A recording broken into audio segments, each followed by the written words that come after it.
سلام درنو لیدونکو ستړي مشئ. په پاکستان کې د مالي کړکېچ په سختېدو سره د دغه هېواد د بهرنیو اسعارو زیرمه د لومړي ځل لپاره 3 میلیارډ ډالرو ته ټیټه شوې ده.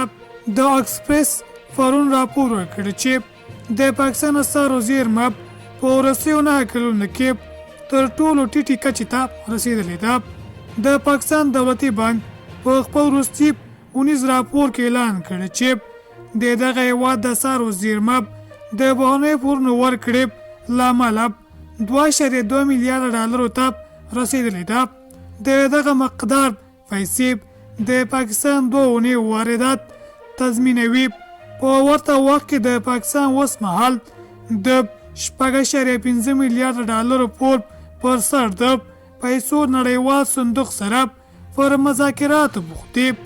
د یادونې د پیسو نړیوال صندوق او پاکستان فلاوي ترمنځ د پور په اړه تړاو مذاکرات نن پای ته رسېدلې او اسلام آباد د دغه صندوق ټول شرایط منلي، خو لږ تر لږه له اوسني مالي کړکېچ ووځي. دا په داسې حال کې ده چې پاکستان په وروستیو میاشتو کې له سخت اقتصادي کړکېچ سره مخ دی.